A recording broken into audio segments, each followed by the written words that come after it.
আদিকাণ্ডে রামের জন্ম, সীতা দেবীর বিয়া।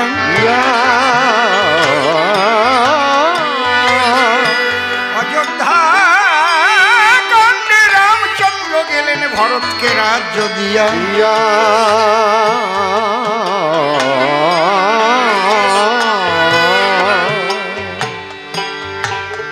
অরণ্য কাণ্ডে রামের সীতা হরিল দশানন।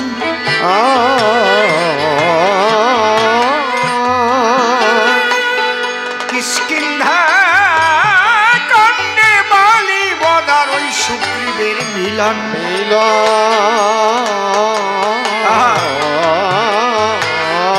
বেলাটার একটু বাড়ো। সুন্দর কাণ্ডে সেতু বন্ধন রাম সাগর হলেন পার।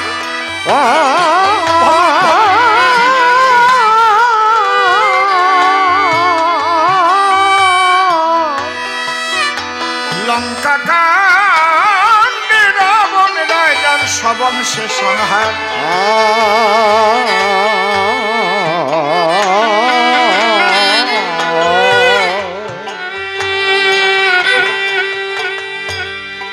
উত্তরাকাণ্ড এ যে সর্বকাণ্ডের অবশেষ।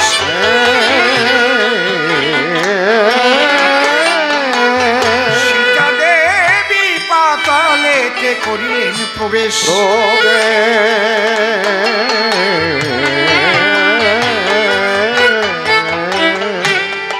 এই রামায়ণ শুনিতে দেবী মনে হলো আশ।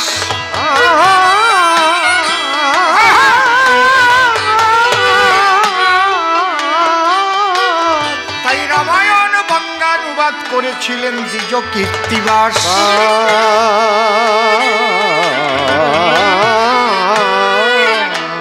কীর্তিবাস রচিলেন বাবা বাবা অমৃতের ভাণ্ড।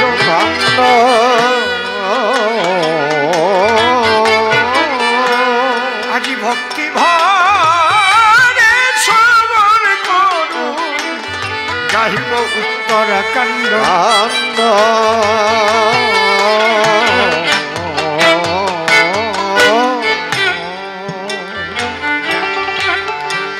আজ সত্যি ভাগ্যের বিষয়, আনন্দের বিষয়। ঠিক এই বৎসরই বাবু রামায়ণ গান গাইতে বলেছিল। আমি বাবু সহ সবাইকে আমার ভক্তিপূর্ণ প্রণাম জানাই। তার জন্মদাতা পিতা, জন্মদাত্রী মাতা, সেই পবিত্র আত্মার প্রতি আমি শ্রদ্ধা জানাই। ভক্তবৃন্দকে শ্রদ্ধা জানিয়ে বলছি, যে রামায়ণ আমরা পেয়েছি সে রামায়ণ লিখেছেন কে? এই ফুলিয়ারি কীর্তিবাস ওঝা। আহা, কারণ এই রামায়ণ যদি বঙ্গানুবাদ না হতো তাহলে বাঙালিরা আমরা কয়জন রামায়ণ ভালো করে বুঝতাম বলেন? রামায়ণ গাইতে পারতাম জীবনে? কিভাবে গাতাম? আদি কাণ্ডমের রাম জন্ম লিয়া এইভাবে ও তো পারতামই না কোনোদিন। কি সুন্দর লিখেছে, লিখে আমাদের মধ্যেই আমরা যাতে ঘরে ঘরে রামায়ণকে অনুধাবন করতে পারি সেই কাজটি করেছিলেন এই ফুলিয়ার এত বড় পণ্ডিত কীর্তিবাস ওঝা। আমি তার শ্রীপাদ পদ্মে অর্থাৎ তার সেই পবিত্র আত্মার প্রতি আমি ভক্তিপূর্ণ প্রণাম জানাই। তুমি এই বাংলায় অনুবাদ করেছিলে বলে বাঙালির ঘরে ঘরে রামায়ণ সমাদৃত হয়েছে।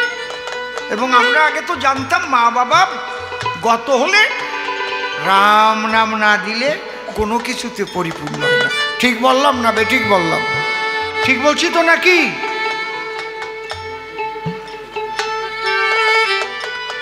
আমি অনেক ছোট্ট থেকে রামায়ণ আমি শুনে শুনে শিখেছি। ভাবতে পারবেন না, ক্লাস 6-এ যখন পড়ি ওই সময় হাফ প্যান্ট পরে আমি রামায়ণ করেছি। ভজাই নামে একটা লোক মারা গেছিল, একদম গরিব, নিতান্ত গরিব। কে রামায়ণ গাবে, কে রামায়ণ গাবে? আমি বললাম আমি গাবো, 6-এ পড়ি। তুই রামায়ণ গাবি? হ্যাঁ।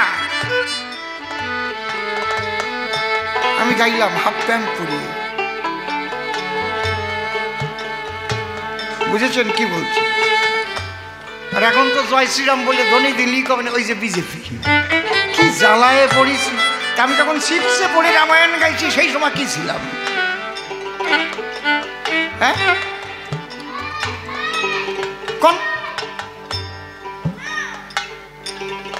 আমাদের বাড়ি বাড়ি আগে ফাল্গুন মাসে গরুর পূজা হতো না, যাকে বলে গোফাগুনা পূজা। কারা কারা জানেন? হাত তোলেন তো। গোফাগুনা পূজার কথা কারা কারা জানেন? গোফাগুনা, ফাল্গুন মাসে গোয়াল ঘরে গরুর পূজা জানেন আপনারা কারা কারা?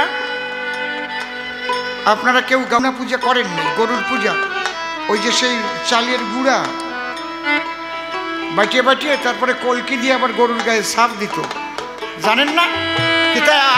কে কে জানেন? এইবার দেখি। হ্যাঁ, এইবার হাত তুলছে, আগে বোঝে নেই। গোমাতার পূজা আমরা করেছি না আগে, এখন করলেই কবে না, এই যে বিজেপি করে। কি জ্বালায় যে পড়েছি আমি। আমার 14 পুরুষের থেকে করে আসছে। এটা সনাতন ধর্মের রীতি সংস্কৃতি, ঠিক না? আজকে সেই ফুলিয়ায় রামায়ণ, ধন্য আমার জীবন। উত্তরাকাণ্ড শ্রবণ করুন, এই যে মধুর রামায়ণ।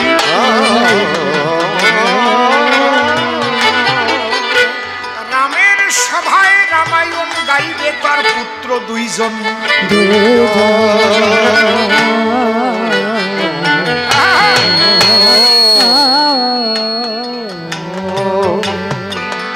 সবার আগে এই রামায়ণ কিন্তু রামের সভায় হয়েছিল। এই যে রামায়ণ গান সবার আগে একদম শ্রী রামচন্দ্রের সভাতে কারা গেয়েছিল? নাম কি? লব আর কুশি।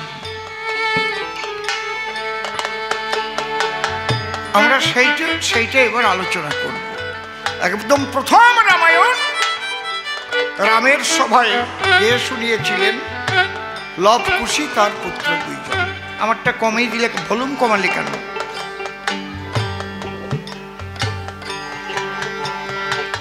শ্রীরামচন্দ্র পিতৃসত্য পালনের তরে লক্ষ্মণ এবং সীতাকে সঙ্গে করে বনবাসে নিয়েছিলেন।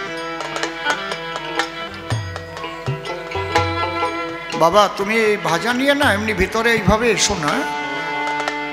আর যদি আপনারা নেন, চুপচুপ করে নেন, কেউ কথা বলবেন না, ঠিক আছে? কারণ উনিও তো আবার বিক্রি না হলে উনি আবার বাড়ি ফিরে যাবে কেন?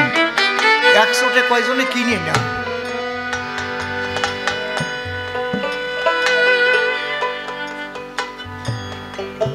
প্রত্যেকটার পেছনে একটা কারণ থাকে। রাম যদি ইচ্ছা করতেন আমি বনবাসে যাব না, সমস্ত অযোধ্যাবাসী তার পক্ষেই ছিল।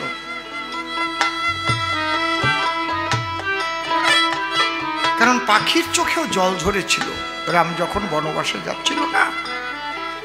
গোয়ালের গরুগুলো রামের দিকে তাকিয়ে 2 চোখের জল ছেড়ে দিয়ে দাঁড়িয়েছিল। কতদিন তারা মুখে কোনো ঘাস তুলে নেয়নি। কেন? রাম হারা হয়ে যাবে তারা, রাম হারা হয়ে যাবে। কি ভালোবাসা, কি প্রেম! পাখি গাছের ডালে, তারাও ভেসেছিল চোখের জল। অবতার যখন আসেন একটা কর্মের জন্য তো আসেন না, বিভিন্ন কর্মের সঙ্গে তার একটা চেন যুক্ত থাকে। সেই বনবাস থেকে আমার দিকে 1 লক্ষ্যে থাকেন, কেউ কোনো কথা বলবেন না। রাবণ সীতা হরণ করেছে, সেই সীতাকে উদ্ধার করবার তরে রামচন্দ্র ভল্লুক বানর সঙ্গে করে সাগর বন্ধন করে লঙ্কায় গিয়ে রাবণ বংশ ধ্বংস করে সীতাকে উদ্ধার করে দেশে ফিরে এলেন।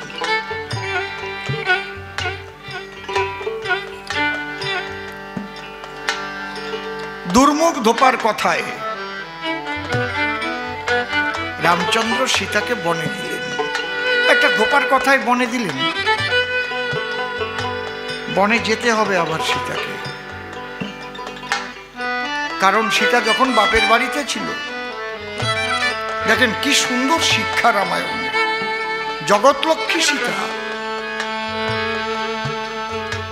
স্বয়ং নারায়ণ শ্রীরামচন্দ্র, কি সুন্দর দৃষ্টান্ত। কর্মফল কিন্তু কেউ এড়াতে পারবে না, সাবধান। বাপের বাড়ি ছিল সীতা, সে এক অপূর্ব কথা শোনো দিয়ে মন।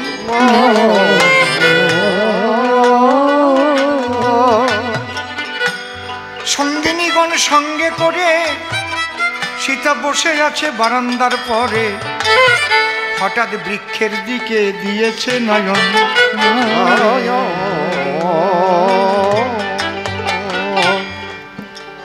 ওদের বাড়িতে একটা বৃক্ষে ক্রৌঞ্চ আর ক্রৌঞ্চি বাসা বেঁধেছে। ক্রৌঞ্চি, বাবা কথা বলবেন না, ভাজা বিক্রি করবেন কিন্তু কথা বলবেন না, সবাই দেখছে, ভাজা লাগবে এটা বলতে হবে না আপনারা। আপনি এমনি আস্তে আস্তে হাঁটুন, ওই রকম বলতে হবে না,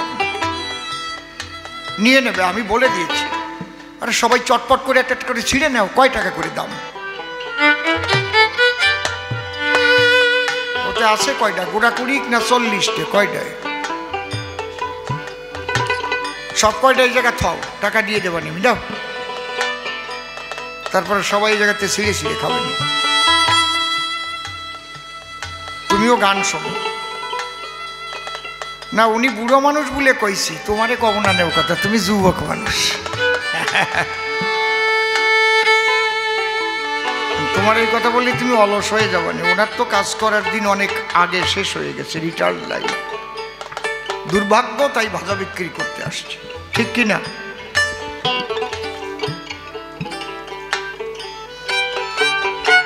সীতা দেবী দেখতে পারে ওই গাছের পরে ক্রৌঞ্চি বসা রয়। ক্রৌঞ্চি তখন ছিল গর্ভবতী, জানত না তা সীতা সতী। পিতার কাছে হঠাৎ আবদার রাখলো সেই সময়, বাবা কি ওই পাখিটা আমাকে ধরে দেবো বাবা?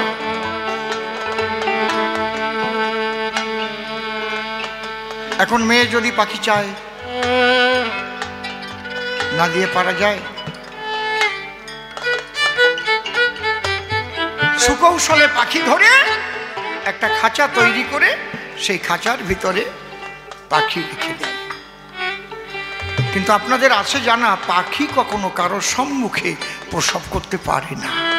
যারা পাখি জাতীয় প্রাণী, আপনি একটা মুরগিকেও কোনোদিন দেখবেন না আপনার সামনে একটা ডিম পেড়েছে, দেখেছেন?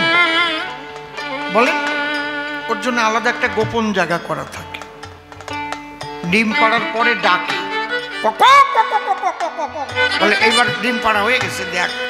যারা কেবল পাড়ায় আসলো শুষ্নে, এখন নরম রয়েছে তুলতুলিয়ে। ঠিক বলছি কিনা? একটু শক্ত হয়নি।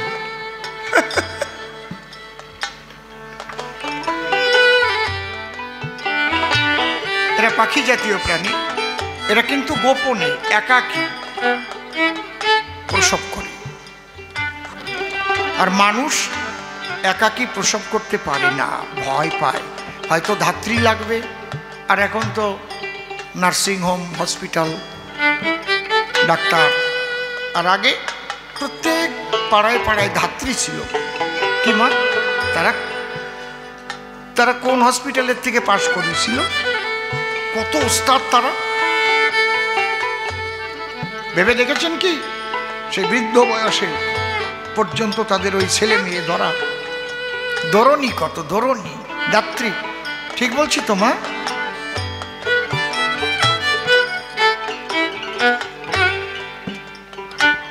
যখন পাখির প্রসবের সময় হলো, বিপাক এসে পড়েছিল।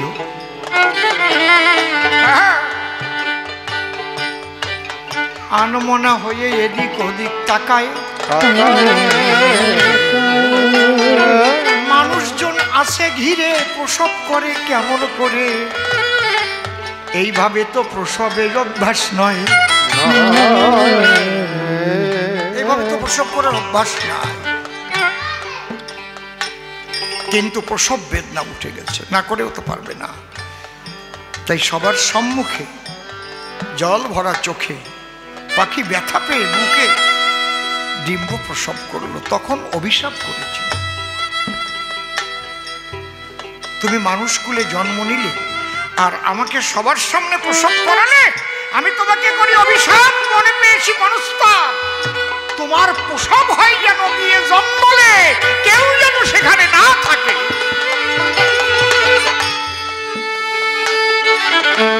যদি বলেন পাখির কথা কে শুনেছে? ঈশ্বর কারো মুখের কথা শোনে না, শোনে মনের কথা। মন দিয়ে যেটা পাবার সেই দিয়ে যাবে তার দ্বারে। মুখ দিয়ে ভঙ্গি ভাঙ্গা করলে ওতে কাজ হয় না। মানুষকে ভুলাবার জন্য আমি দেখালাম মুখ দিয়ে একদম জোরে জোরে নাম টাম গেটে কি যেন একটা, না, কেউ না জানলেও হবে। মন দিয়েছে তার নাম গাবে,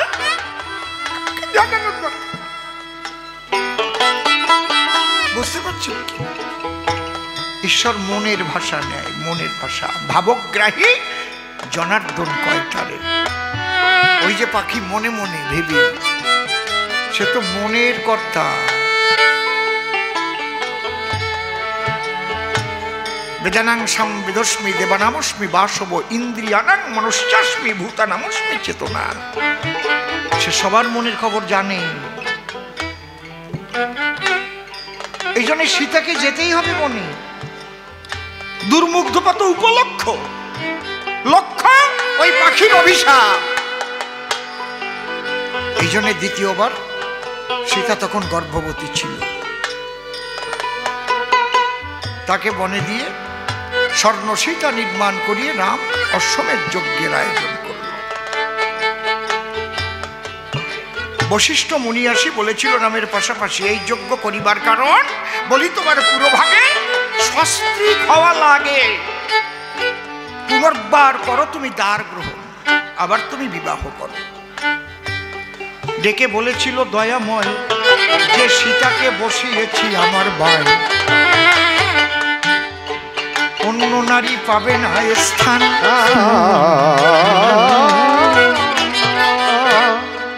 তবে গুরু বলি তব বরাবরই আমি সোনার সীতা গড়ে নিতে পারি। গুরু বলে তাহাই করো রাম ভগবান। তাই সোনার সীতা নির্মাণ করে তাকে রেখে বাম ধরে অশ্বমেধ যজ্ঞের করল। যজ্ঞের ঘোড়া 3 দিন জয়ী হয়ে বাল্মীকির তপবনে গিয়ে লবকুশির হাতে বাধা পড়ল। লবকুশিকে ওই সীতার সন্তান। বুঝতে পারছেন কি বলছি? সেখানে রাম, লক্ষ্মণ, ভরত, শত্রুঘ্ন সসৈন্য লবকুশির সঙ্গে যুদ্ধে পরাজিত হল। বাহ্যিক জ্ঞান শূন্য অবস্থায় সবাই বনতলে, ভূতলে নিপতিত হয়ে আছে। ঠিক এই সময়ের ঘটনা। বাল্মীকি মহামুনি বাবা বসে ভাবে তখনই, লিখেছিলাম আমি রামায়ণ, এটাই আমার বড় গর্ব। পূর্ণ হলো সব পর্ব, একটি পর্ব বাকি যে এখন। তাই বাল্মীকি ধীরে ধীরে গিয়ে অচৈতন্য সৈন্য সামন্ত রামের ধারে কৌমণ্ডল বাড়ি যখন ছিটাইয়ে দিল,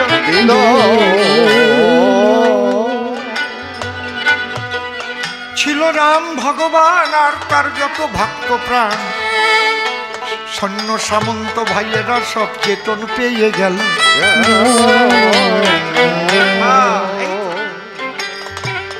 মহামুনি বলে তবে রাম এবার অযোধ্যায় ফিরে যাবে। যজ্ঞের কার্য করো সম্পূরণ। রাম বলে কথা লও, তুমিও আমাদের সঙ্গে যাও, তাহলে আনন্দিত হবে আমাদের মন।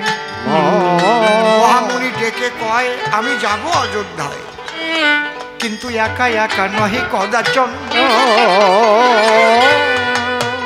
আমার মনে আছে ভাবো আমি এমন জিনিস নিয়ে যাব, সে জিনিস অযোধ্যাবাসী দেখে নাই কোনো জন।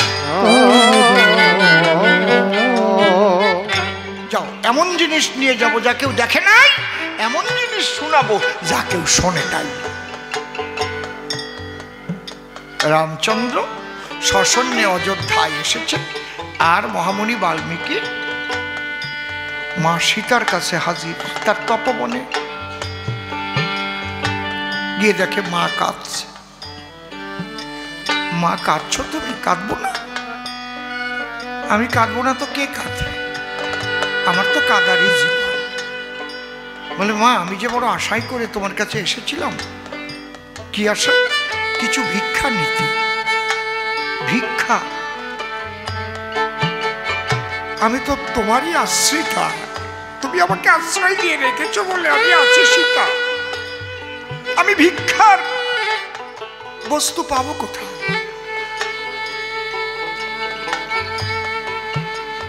কি আছে আমার? ভগমুনি আমি কি ধর ভিক্ষা দেব গো।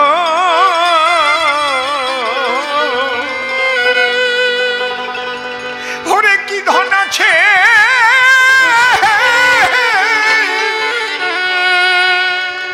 কি ধন ভিক্ষা দিব গো মুনি আমি কি ভিক্ষা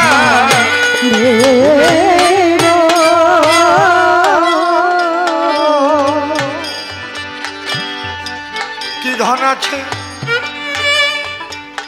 ওরে কি ধন আমি করিব কোদান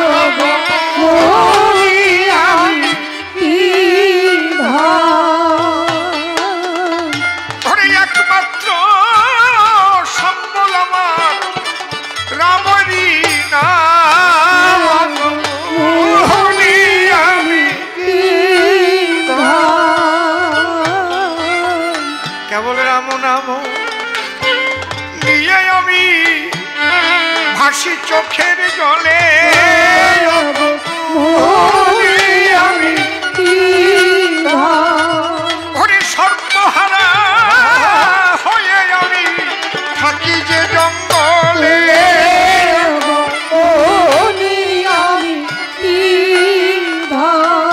ওরে আহারে দারুণ বিধি,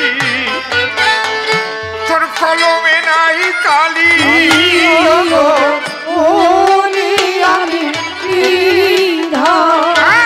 ওরে মোর কপালে লিখে দিলি শুধু দুঃখের ডাল।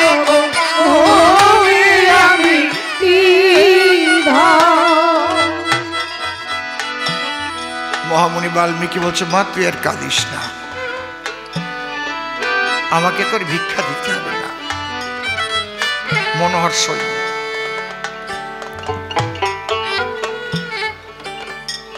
আমাকে তোর ভিক্ষা দিতে হবে না। আমি ভিক্ষা চাওয়ার সঙ্গে সঙ্গে তুই যখন কাঁদছিস, কিন্তু আমার একটা বড় উদ্দেশ্য ছিল মা,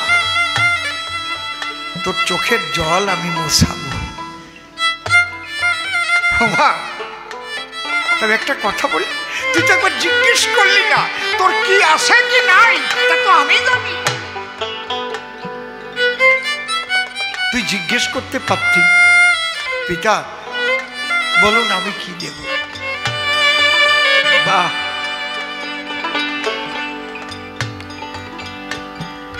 মা সীতা বলছে তাহলে কি দেব? বলে অন্য কিচ্ছু না মা, শোন, জীবনে বৃহৎ কিছু ত্যাগ করতে না পারলে না আরো বৃহৎ কিছু লাভ করা যায় না।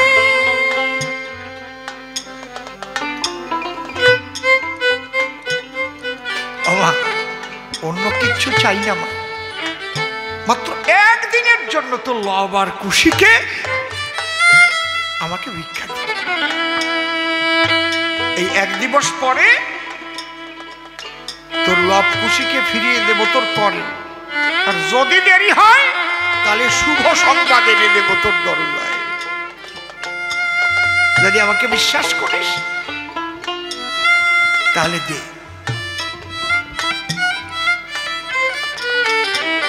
মা সীতা কহিছে লবকুশ আমার দুধের বালো দণ্ডে দণ্ডে খালো,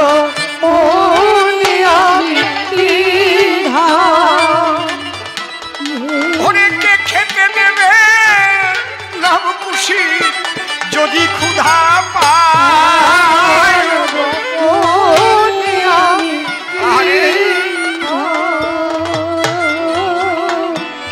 বাৎসল্য প্রেম, একে বলে বাৎসল্য।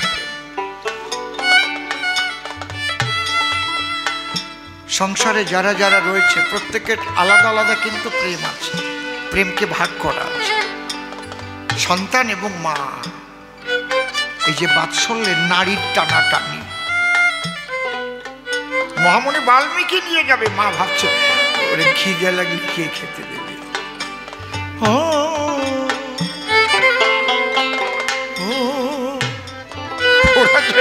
ছোট বাবা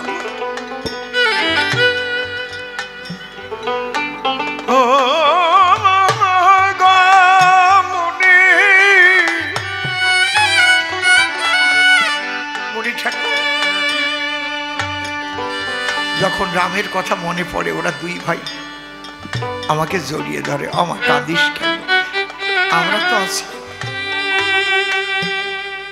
ওরা একটা দিবস আমার কাছ থেকে চলে গেলে আমি কিভাবে থাকব? দুই ভাই গাছতলায় খেলছিল, মায়ের কান্নার ধ্বনি শুনতে পেয়ে দৌড়ে এসেছে। মা, আমা, কাঁদছিস কেন মা? কই কই না তো, আমি কাঁদিনি তো। না না, তোমার কান্নার ধ্বনি শুনেছি। কাঁদবো না, আমি কাঁদবো না। তোমার দাদু, তোমাদের দাদু একদিনের জন্য তোমাদের নিয়ে যেতে চাইছে আমার কোল থেকে। ও দাদু নিতে চাইছে? ও দাদু আমাদের নিয়ে কোথায় যাবে? বলে দাদু একটা নিমন্ত্রণ আছে খুব ভালো জায়গায়, রাজবাড়িতে, খুব ভালো ভালো সেবা দেবে সেখানে। লবকুশ বলছে ওমা তাহলে আপত্তি কিসের? আমরা যে ভিক্ষা করে খাই, আমরা মুনি ঋষিদের দ্বারে দ্বারে যাই, মা গো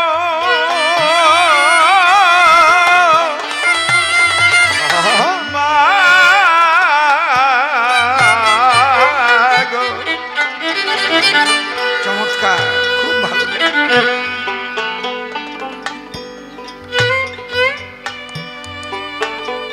আমা যে খাবারগুলো দেবে না ভালো ভালোটা তোমার জন্য নিয়ে আসবো মা, কারণ তোমাকে তো ভালো খাবার খেতে দেখিনি, আমরাও ভিক্ষা করে যাই, রাজবাড়ি যাবো, ভালো ভালো খাবার পাবো, তোমার জন্য ভালো নিয়ে আসবো। আমা মা আমাদের একটু সাজিয়ে দাও না। ও দাদু সেখানে সব বড় লোক আসবে তাই না? বলে হ্যাঁ তো। বলে মা আমাদের চরণে একটু নূপুর বেঁধে দাও, আমাদের সুন্দর করে সাজিয়ে দাও।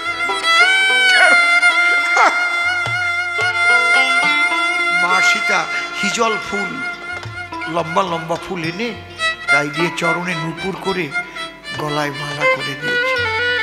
কুশি বলছে অলক নূপুর তো বাজে না। আমার নূপুর বাজে না তো, বাজে না,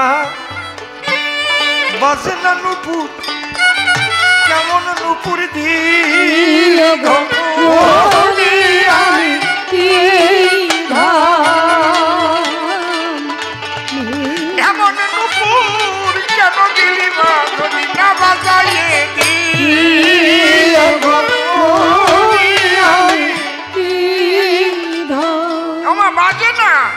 সীতা বলে বাজে না, ও নূপুর বাজে না, নূপুর বাজে। নূপুর বাজে না, নূপুর বাজে, আরে নূপুর বাজে। একবারে জয় রাম বলে দু ভাই নৃত্য করতে দেখি, রাম নামের ধ্বনি দিয়ে দু ভাই যেই নাচি,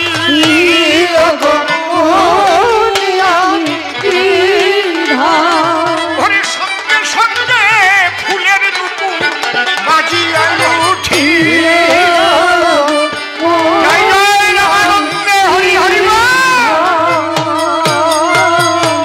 আরে আনন্দেতে নাচিতেছে তখন দু ভাই, বাল্মীকি তাহা দেখি বলিহারি যায়।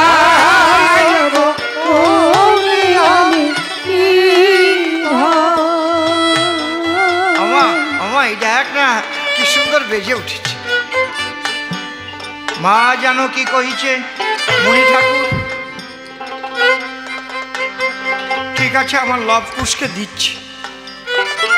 বাবা লবকুশি কি, যদি কখনো কোনো বিপাকে পড়িস তাহলে আমার দোহাই দিস, আমি তোদের সঙ্গে থাকবো।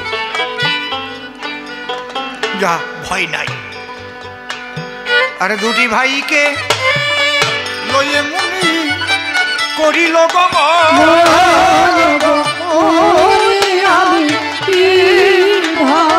কিছু দূরে গিয়ে তারা দিল দর্শন।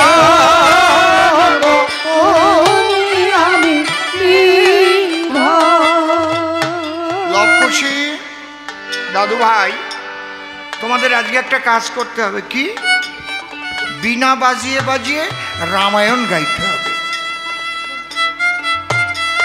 খুশি কয় দাদা ভাব বেশি ভালো না, বাড়ির থেকে বলে আনলো কোথায় নিমন্ত্রণ আছে ভালো ভালো খেতে দেবে, আর এখন বলছে আমাদের বিনা বাজিয়ে রামায়ণ গাইতে হবে। আমরা বিনা কোনোদিন দেখেছি?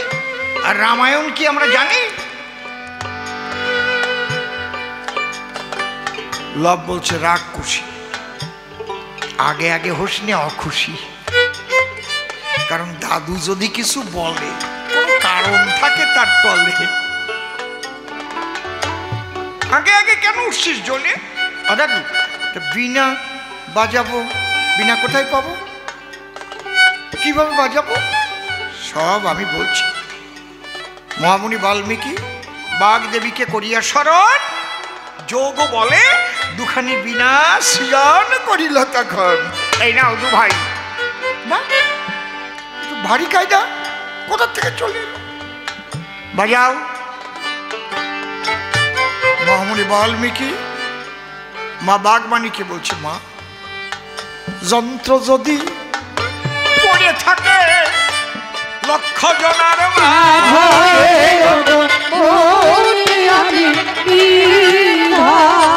যান্ত্রিক কেমন করে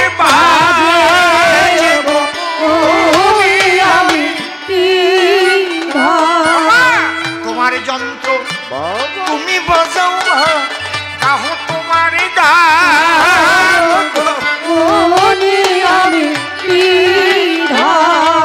ওরা যে শীতর শিশু পুত্র বলিত অবস্থা,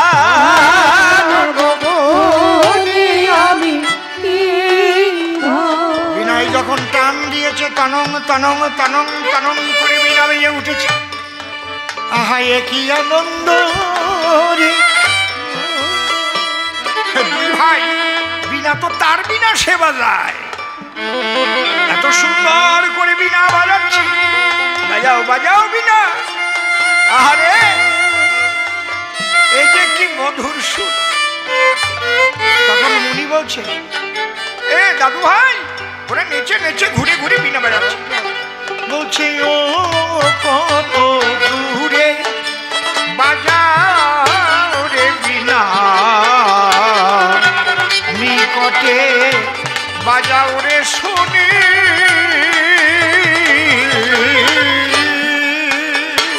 ও কত দূরে বাজার বিনা কাটে বাজারে শুনি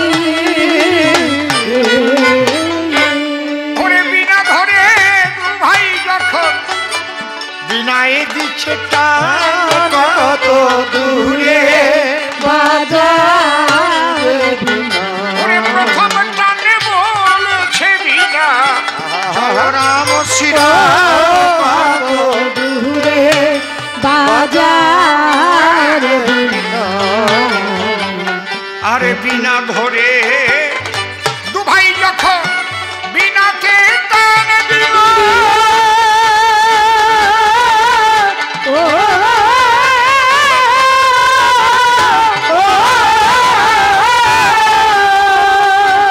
ওরে জয় রাম বলে বিনা বাজিয়া উঠে কত দূরে জয় রাম হরি বলা বিনা কাটে যাও রে শুনি খুশি দাদু ভাই এবার তো তোমরা খুশি বলে হ্যাঁ চলো আস ধীরে ধীরে যাত্রা করে তারা তিনি কত দূরে বাজার অযোধ্যার নূতন বাজারে গিয়ে দিল দর্শন কত দূরে বাজার দাদু ভাই লাভ খুশি হ্যাঁ দাদু সেই দেখো কত সুন্দর বাজার মিলে গেছে সেই দেখো আহা হ্যাঁ দাদু বাজার তো মিলেছে তারপর তোমরা একটা কাজ করো এই বাজারে বসে একটা কোনায় দুই ভাই একটু রামায়ণ গাও বাজায় বাজে আর তুমি কি করবে বলে আমি নিমন্ত্রণ বাড়ি যাচ্ছি বলে বাহ খুশি কয় বলছিলাম না ল আগে আগে যাবে ভালো ভালো খাবে আর আমাদের জন্য এই টোকাটা সেইগুলো রাখবে লব বলছে খুশি এত তাড়াতাড়ি বাজে বাজে কথা বলছিস কেন দাদু যা করে তার একটা কারণ থাকে দাদু কেন গো আমরা এখানে রামায়ণ গাই বলে শোনো তোমরা এখন খুব ভালো গায়ক হয়ে গেছো ভালো বাজনা শিখেছো তোমাদের এখন অনেক মূল্য হয়েছে এভাবে নিয়ে যাওয়া যায় না তোমাদের আমি যাচ্ছি ওখান থেকে ঠিক যত্ন করে স্কন্ধে করে তোমাদের নিয়ে যাওয়ার জন্য ব্যবস্থা করছি এটা বিশাল ব্যাপার হবে বুঝতে পারো না এখন তোমরা কত ভালো শিল্পী জানো ভালো শিল্পীদের যত্ন করো কি আর দেখবে এখানে বসে যখন বাজাবে না কত মানুষ তোমাদের আদর করবে কত ভালো ভালো খাবার দেবে আরে দেখবে বলে ঠিক আছে তাহলে লব বলছে খুশি চলো ধরবি না ঠিক আছে দাদু ভাই তুমি যেটা বলো তাই কিন্তু খিদে লেগে গেছে বেশি দেরি করো না মহামুনি বাল্মীকি করিল গো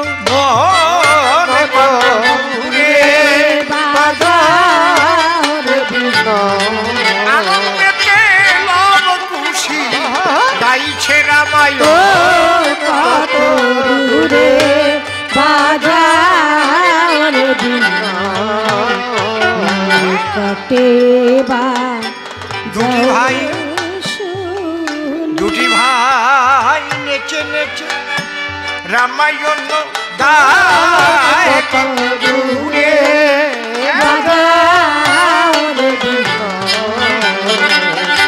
ওরে চারিদিকে সোনা বর্গ তখন ঘিরিয়া ফেল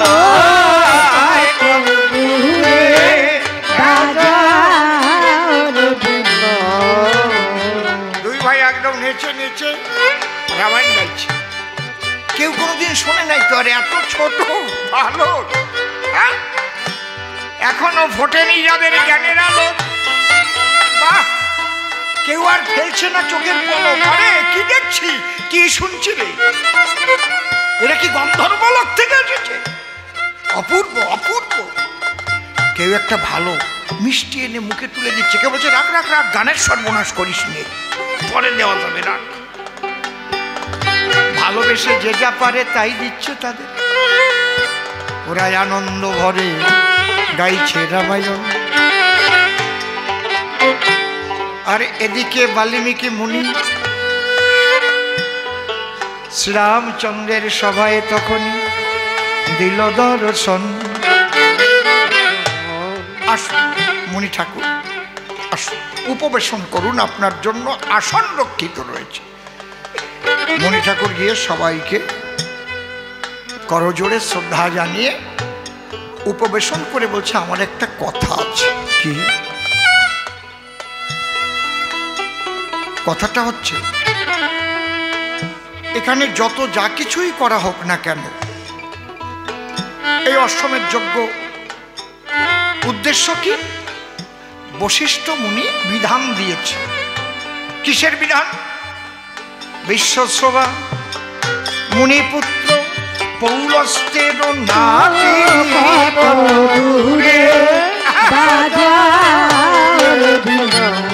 তাহারে বধিয়ারা হলে ব্রহ্মঘাতী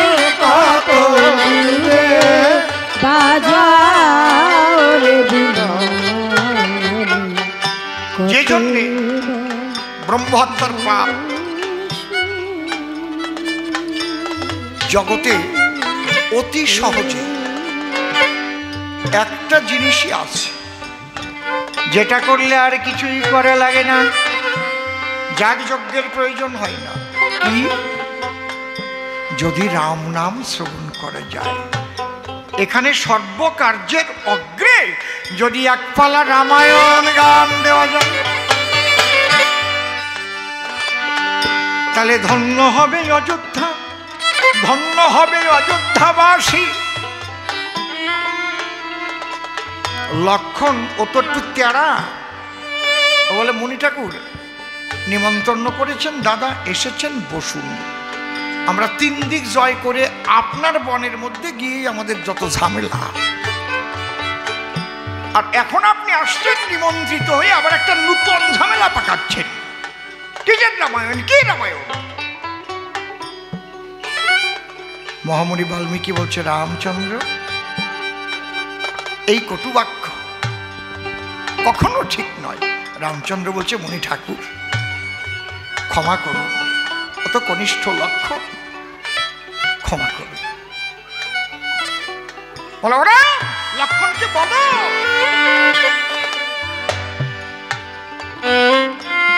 রাম নামের যে কি মহিমা ও তো জানে না। যার গুণ গান গাহিয়া শিপি মেঘে খাই ভিক্ষা,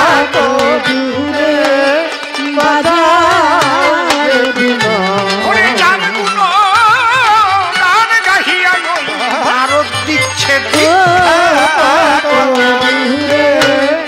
বাজার।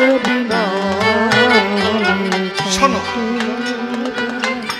অলক্ষণ, শোনো, আজ 2-4 কথা না বললে হবে না। তোমার পিতা দশরথ, তোমাদের জন্মের আগের ঘটনা। একবার কি হয়েছিল জানো? কি? অযোধ্যাতে হয়েছিল শনিদেবের দৃষ্টি,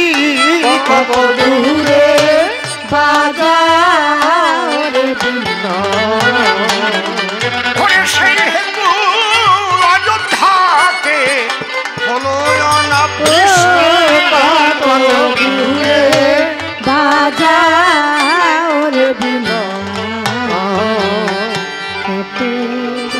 অনাবৃষ্টিতে অতি রৌদ্রে ফসলাদি পুড়ে ছাই হয়ে গেল। চারিদিকে জলের অভাব,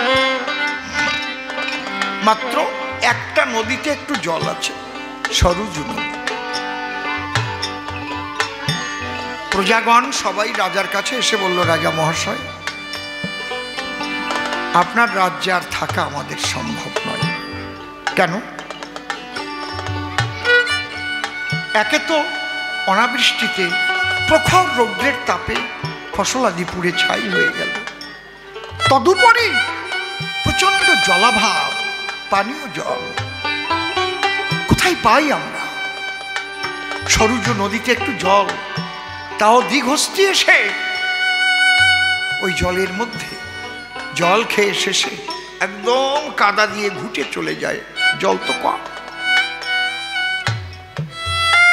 আহা, দশরথ রাজা বলল, শোনো বাবা, ত্রিতাপ জ্বালার নাম শুনেছ তোমরা? কি কি জানো? আধ্যাত্মিক, আদি ভৌতিক আর আদি দৈবিক। আধ্যাত্মিক জ্বালাটা কি? এই জ্বালা কারো কাছে বলা যায় না।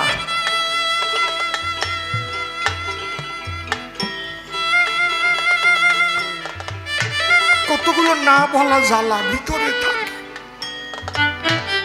মন ডুকরে ডুকরে খায়, পুড়িয়ে। এর আবার দুটো দিক আছে। একটা আছে ঈশ্বরের জন্য, ঈশ্বরকে স্মরণ করে তার বিরহে কান্না। কেন যে কাঁদে? নাম হচ্ছে মানুষ কাঁদছে। কেন কাঁদে? তাকে কেউ পিটায়? তাকে কেউ পিটায়? কেঁদে ঘোরাঘুরি যায়। কেন? কৃষ্ণ কথা শুনে কাঁদে। যে যত বড় লোক হোক না কেন, কোনো একটা টাইমে তার ভিতরে একটা খোসা মারে, সব ছেড়ে তো চলে যেতে হবে। কোথায় যাব? হে প্রভু তুমি। হয়তো একা একা কাঁদছে, কেউ জানে না, নিজের স্ত্রীও বুঝতে পারে না। তুমি কাঁদছো কেন? বলাও যায় না। বাবা,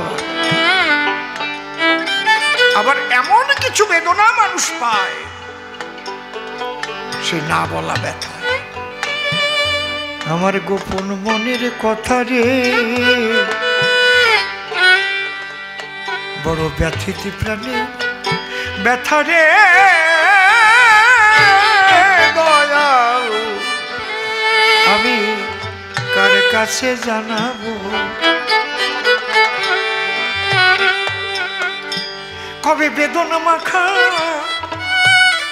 হিয়ার পরে রে দয়াল রে,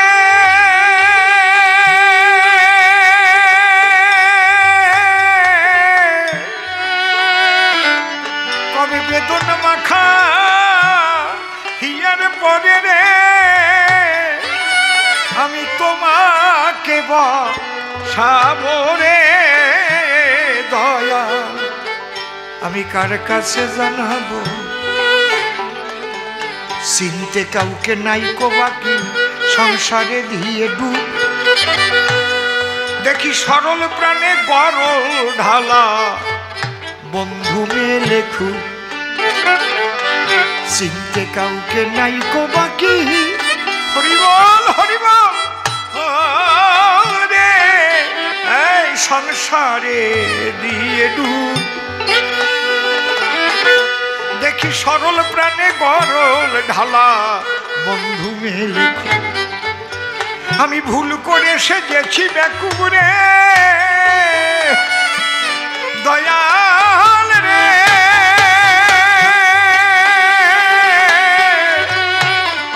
আমি ভুল করে সেজেছি বেকুরে। ওই ভুল কেমন রাবরে,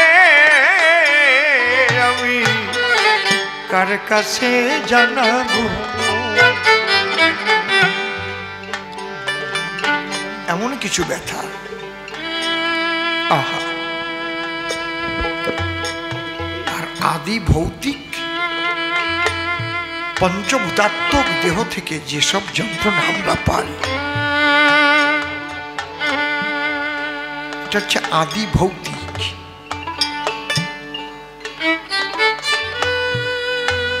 ইতি অপ্তেজ মরুদ্বম, এই পঞ্চভূতাত্মক তাদের কাছ থেকে, পঞ্চভূতের দ্বারা যাদের দেহ গঠিত তাকে বলে আদি ভৌতিক। আর আদি দৈবিক, দৈব দুর্বিপাকে যেটা ঘটে, প্রখর রৌদ্র, অনাবৃষ্টি, কিচ্ছু করার নেই, সুনামি হয়ে বাড়িঘর ধ্বংস করে দিয়ে চলে গেল, কার নামে কেস করবেন বলেন? আয়লা হয়ে গেল, ঘর বাড়ি ভেঙে দিয়ে ডুবিয়ে দিয়ে মানুষ মরে গেল, কেস করবেন কার নামে? ঝড়ের নামে, টর্নেডোর নামে, আয়লার নামে? দৈব দুর্বিপাক, একে বলে আদি দৈবিক। তাই রাজা দশরথ বলছে, বাবা আধ্যাত্মিক আর আদি দৈবিক এই দুটোর থেকে আমি কিছু করতে পারবো না, কিন্তু আদি ভৌতিক যেটা, ওই যে দিঘষ্টি এসে জলপান করে যায়, ওটাকে আমি নিধন করে তোমাদের পানীয় জলের ব্যবস্থা করতে পারি। আমার যতটুকু ক্ষমতা আমি সেটুকু করতে পারি। বলে তাই করুন রাজামশাই। রাজামশাই এই কথাগুলো কে বলছে? বাল্মীকি মুনি। কাকে বুঝাবার জন্যে? লক্ষণকে। আর লবকুশ কোথায়? ওই যে অযোধ্যার নূতন বাজার, ওরা কিন্তু রামায়ণ গাইয়েই যাচ্ছে, ওদের এখন আনা হয়নি, মনে আছে তো? কেউ কোলে কোলে নিচ্ছে, কেউ ভালো খেতে দিচ্ছে, ওরা আনন্দে আছে, খিদে টিদে আর নেই, কত খাবে। মহামুনি বাল্মীকি বলছে যে তখন রাজা দশরথ গভীর নিশীতে শব্দবেদী বাণ নিয়ে হাতে বসিল গিয়ে বৃক্ষেরই তলায়।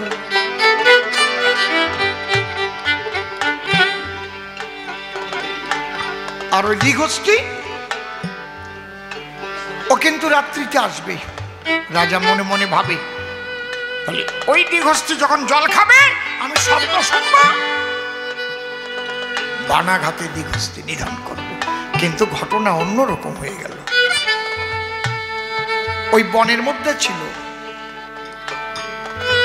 অন্ধ মুনি এবং তার স্ত্রী অন্ধা।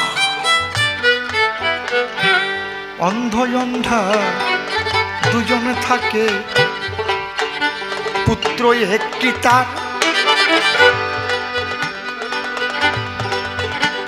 রাত্রিবেলায় ঘুমিয়ে আছে বিছানার উপর। তার পুত্র ওই সিন্ধুমণি পিতা মাতার সেবা করে। কি ঘটনা ঘটিল সেই রজনী মাঝারে। হঠাৎ গভীর রাত্রিতে জল পিপাসা হয়েছে। কার? অন্ধমুনি। বাবা সিন্ধুরে, বাবা আমার যে বড় জল পিপাসা, বাবা আমার একটু জল এনে দে। সিন্ধু মাকে বলছে, ওমা মা জল কি একটু আছে? বলে নেই রে বাবা, একটু নেই। তাহলে মা একটা পাত্র, আমি যাই সরুজু থেকে জল নিয়ে আসি। মা বলছে, না না এত রাত্রে তুই যাস রে বাবা। রাত্রি অধিক হয়ে গেছে বাবা, ভোর তহর নিশি। ওই বনে গেলে যদি মেরে ফেলে ব্যাঘ্রে কি মহিষী। সিন্ধু বনে মৃত্যু ভয়ে মা আমি থাকি যদি ঘরে। আর আমার জন্মদাতা পিতা যদি আজ পিপাসাতে মরে, তার চাইতে আমি আগে গিয়ে তোমাতে জীবন। পুত্র কামনা কেন করে মাতা পিতা দুইজন? কোন জানায় ছিলাম আমি, কেই বা জানে তা। স্নেহ গড়িয়ে তোমরা পিতায় আর মাতা। বিশ্ব মাঝে শ্রেষ্ঠ গুরু তাই তোমরাই দুজন, আজ পিতার সেবায় প্রয়োজনে জীবন দেব বিসর্জন। রামায়ণের কিছু কিছু কথা এক একটা করে ধরলেই কাজ হয়ে যায়, বেশি রামায়ণ পড়া লাগে না। অলাভু পাত্র হাতে নিয়ে, অলাভু পাত্র মানে কি? লাউয়ের বস। অলাভু শব্দের অর্থ লাল, এমন ভাবে করা মুখটা সরু, ওটা বাঁধন দিয়ে রাখলে এরকম হয়, সরু হয়ে যায়, একদম ঘোড়ার মতো হয়ে যাবে। ওইটা নিয়ে যখন জল ভরতে নেমেছে, ভিতরের থেকে হাওয়াটা বেরোচ্ছে আর জলটা ঢুকছে, তখন কেমন শব্দ হচ্ছে? বুক বুক বুক বুক বুক বুক। আর রাজা দশরথ পিছনের দিকে বসা আছে গাছতলায়। শব্দভেদীবান, যার দ্বারা শব্দ হবে তাকে বিদ্ধ করবে। তবে যদি পাত্র হচ্ছে, পাত্রের মধ্যে শব্দ হচ্ছে, তাহলে পাত্রকে বিদ্ধ করতে গেলে বান তো সরল রেখায় চলে, তাহলে ওকে বিদ্ধ না করিলে কি পাত্র বিদ্ধ হয়? শব্দ শুনে রাজা তখন ভাবিতে লাগিল,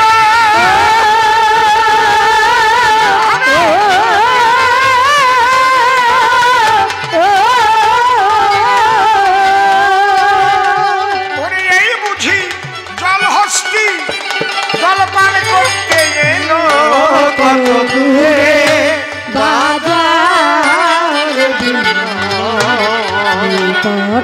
আসতে। রাজা ধনুর্বাণ হাতে নিয়ে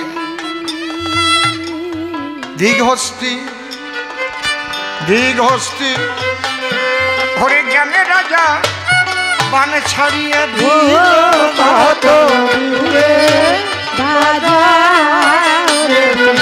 ঘরে সিন্ধুমণির পৃষ্ঠের ভেদ করে ওই পাত্রেতে লাগিল কত দূরে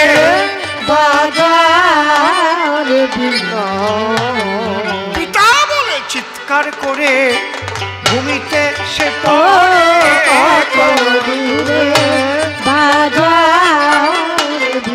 ঘরে বিনা দোষে বয়সে মারিলে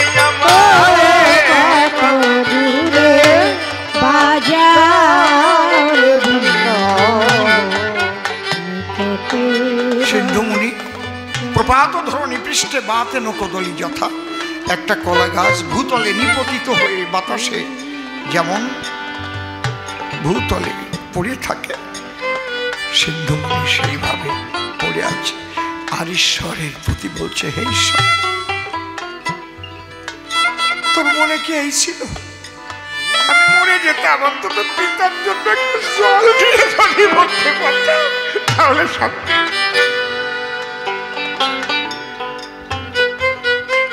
ওরে দারুণ বিধিত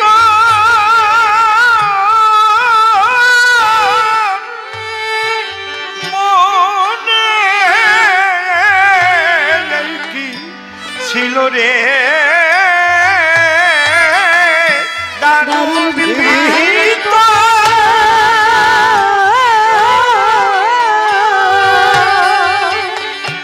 ভূতলে পড়িয়া সিন্ধু বন করি দেয় দারুণ বিধিত। মানকের ক্রন্দন ধ্বনি রাজা শুনতে পায় দারুণ বিধিত।